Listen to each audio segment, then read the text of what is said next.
What do you think about what's happened at Microsoft over the past few years? A lot of people look at it as a revival, especially if you look at it in the stock market. Do you see it that way? Well, Microsoft has some assets like Office that have stayed strong, and there's so much room for innovation in those. So, that's probably the most amazing asset that Microsoft has, is that globally, the way people get productivity with Outlook, Word, they maintain that position, and there's so much more that they are doing. And, I get to push a little bit and share ideas in my part-time work. Something like Windows it's still an unbelievable asset, but because the world is somewhat phone-centric,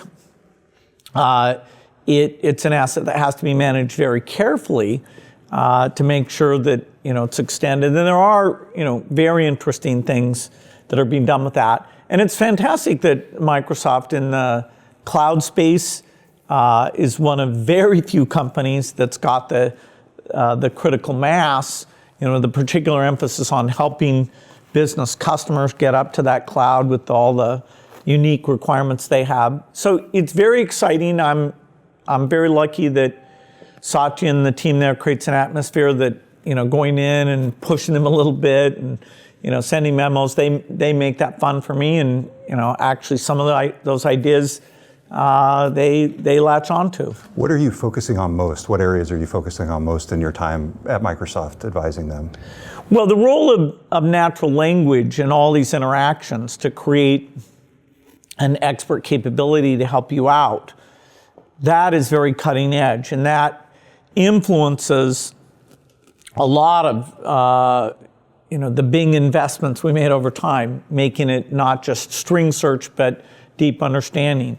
The ability to keep track of information, not just as text, but understanding your activities and how you prioritize things.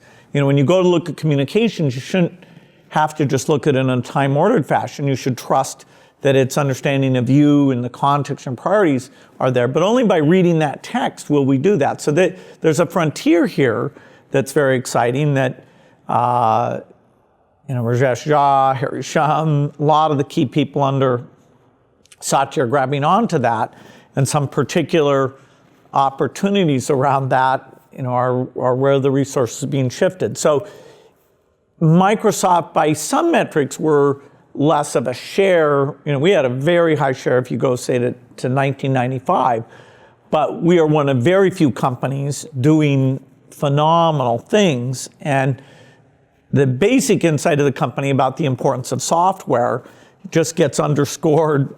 People recognize that again and again, year after year. We're not the only software company, but we are a great software company doing some unique work. And so our leadership has that, hey, we are the best in certain ways, and so we're getting the best people. That kind of positive dynamic is quite good, and so I love what's going on there. It's fun.